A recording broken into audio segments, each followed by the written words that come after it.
All right, what we got going on today? Got my 2007 new to me Goldwing. The fuel quantity was not reading correctly, and so we have the main fuel probe right here, and then the secondary right here, which is also part of the fuel pump. So I'm pulling this one off. I was going to check the ohm reading and resistance on it. However, I didn't even get that far yet, because here's what I've done. I came over here and I started cleaning this up. A lot of rust and everything on this.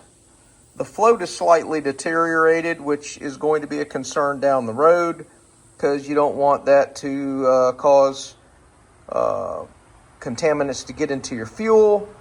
But I was able to get this thing to work, and now I'm trying to clean it up right now. So let's see if we can clean this thing up.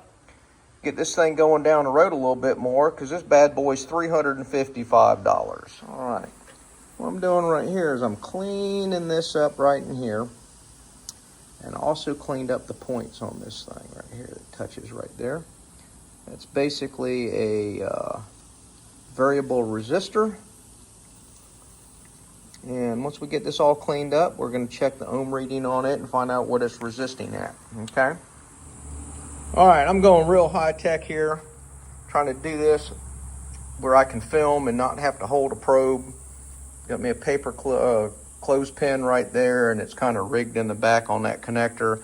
But what we're getting 8.1 ohms right there. I lift the arm up, and it's pretty nice and steady. Okay.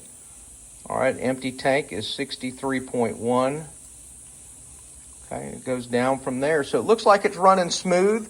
So what I want to do right now is, I know where I'm at on my fuel level, is I want to put this back in the bike and see what it's reading. All right, so I have found a problem on this, doing a little bit of testing, put it back in the bike. It's still not, it's reading better, but not good.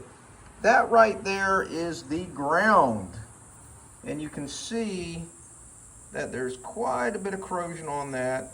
And when I read from that over to this point inside this plug right here, it should almost be 0.1 ohms, and it's got it's got high resistance.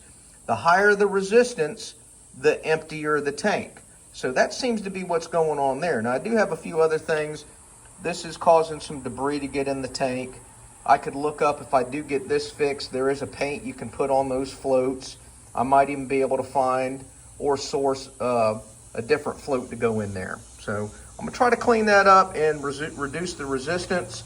Normally that'd be replacing that plug, but I don't have a way to do that. All right, got that thing all cleaned up. The resistance looks a lot better. Let's take this thing over here, stick her in the tank facing the correct direction. Plug in the plug. All right, now we ought to be, well, less than a half of a tank, but more than a quarter. Let's see what happens. Hot diggity dog. But I keep ordering takeout. That looks good. Our fuel light is out as well. I think that just fixed the problem. All right, the bike is all put back together. You know what happens when it's put back together? That's when it decides not to work, right? Well, let's see what happens. Now look, watch how fast this, it sweeps now. It used to sweep real slow. Now it sweeps really fast. We're almost at a full tank where I topped off the tank. So my resistance is still a little bit high, but I might be able to live with this. Done stamp, learn something.